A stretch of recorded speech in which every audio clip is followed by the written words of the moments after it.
ay sinubukan ko na ang aking taga-video. Meron akong stand na may sensor na hindi na kailangan ang mag-video. So kailangan lang din dito, hindi masyadong maraming tao. Dapat talaga dito ay ikaw lang talaga mag-isa para hindi magulo siya. Kasi pag may marami ay magulo ang ating sensor. So masyado siya magalaw kung kani-kanino nasunod ang sensor. So ang kagandahan lang nito ay kung ikaw lang ang mag-isa, parang mayroong taga-video sa iyo. So dito ay minaigi kong i-voice over itong video na ito dahil mayroong nagkakantahan dito dahil ito ay birthday ni Dodong. So matagal na nga pala itong video na ito. Ngayon ko lang naisipan mag-upload dahil nung mga nakaraang araw ay masyado akong busy. So ngayon ko lang naisipan mag-video. Sa totoo lang ay last year pa ito. So ngayon lang ako nagkaroon ng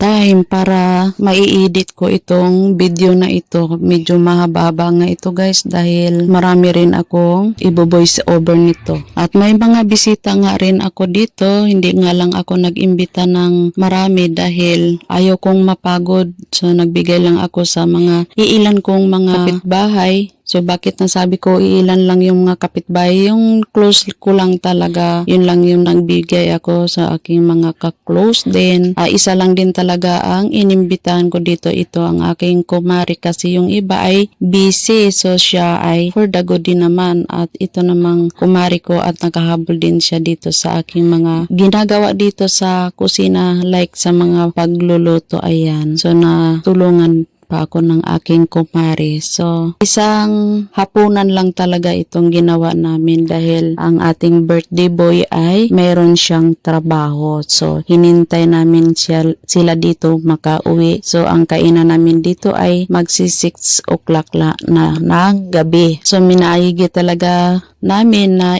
hapunan lang talaga. Pagpasensyahan nyo na ako guys kung nagkanda bulol-bulol ako dahil parang nakalimutan ko na mag-voice over. So, habang hinihintay namin yung iba, so kami naman dito ni Ate Lynn ay tamang kwentuhan lang. Bali yung bisita nga lang pala namin, yung katrabaho lang din ni Dodong. So yung iba nga pala dito ay kapatid ko at saka yung kanyang kasama ay kumain na rin sila. Bago nga pala magtapos itong video guys, ay ako muna yung mangumusta sa inyong lahat. Ayan, lalong-lalo na sa mga OFW na nagtatrabaho para sa kanilang mga pamilya at naghihintay dito sa ating bansang sinilangan. Pangumusta rin ako sa Agusan del Sur at sa aking pamilya dyan sa Zamboanga del Norte. Sa Santa Maria, Cebu, Zamboanga del Norte. Ayan, kumusta kayong lahat? Mag-ingat kayong lahat dyan.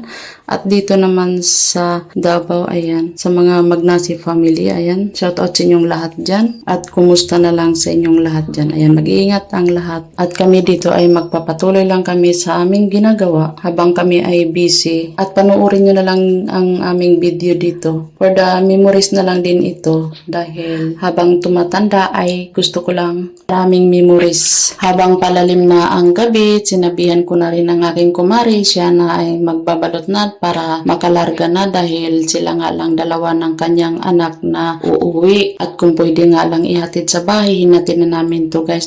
Pero ang kanilang tinirahan na lugar ay bawal pumasok ang mga outsider. So, kailangan lang talaga ang pumasok yung taga doon lang talaga nakatira. So, masyadong mahigpit ang kanilang subdivision. Lalong-lalo na sa mga outsider, kailangan pang tumawag sa loob ng subdivision kung bisita ba talaga nila ang papasok. Ito nga ang ating birthday boy nga si Dodong. Siya ay mag-21 years old na guys. Bali, 2 taon na nga pala siya ditong magdaos ng kanyang kaarawan. So matagal-tagal din kami dito hindi nakikita simula nung maliit dahil iniwan ko to sila maliit pa. Then humabol na lang sila dito sa akin dahil nung maliit pa sila ay pinagkait sa akin ng kanilang ama. So hindi ko naman sukat akalain pagkain na gusto nilang humabol dito sa akin dahil noon ay gustong-gusto nila doon sa kanilang ama. So ngayon sila na mismo ang nagdesisyon na humabol sila dito sa akin. So nagpapasalamat ako dahil silang lahat nandito na sa akin lahat. Doon naman sa kanilang ama ay wala nang naiwan kahit ni isa. So kahit man pinagkait yung anak ko noon nung maliit, so nung malaki naman sila ay sila na mismo ang lumapit sa akin lahat. Hindi ko na kailangan na magmakaawa na ibigay sila sa akin. So ang hirap ng aking karanasan noon. Mahirap sa mahirap talaga. Alam mo yung pinagkait mo yung anak mo, ayaw talaga ibigay sa'yo pero mabait pa rin si Lord dahil may tamang panahon na ibigay sa'yo. Kaya sa mga tatay dyan na pinagkait ang mga anak para sa kanyang magulang, huwag niyong hintayin na balang araw ni isa walang matira sa inyo. So yan lang ang maipapayo ko sa mga madamot ang ibigay ang kalayaan sa mga bata. So hanggang dito na lang guys ang ating video. So magpapasalamat ako sa inyo kung ito ay napapanood nyo. So ngayon pa lang ay maraming salamat na ito ay tinapos mo sa panonood. So hanggang dito na lang guys. Maraming salamat sa inyong panonood at pagsuporta. Don't forget subscribe on my YouTube channel para maging updated ka sa lahat ng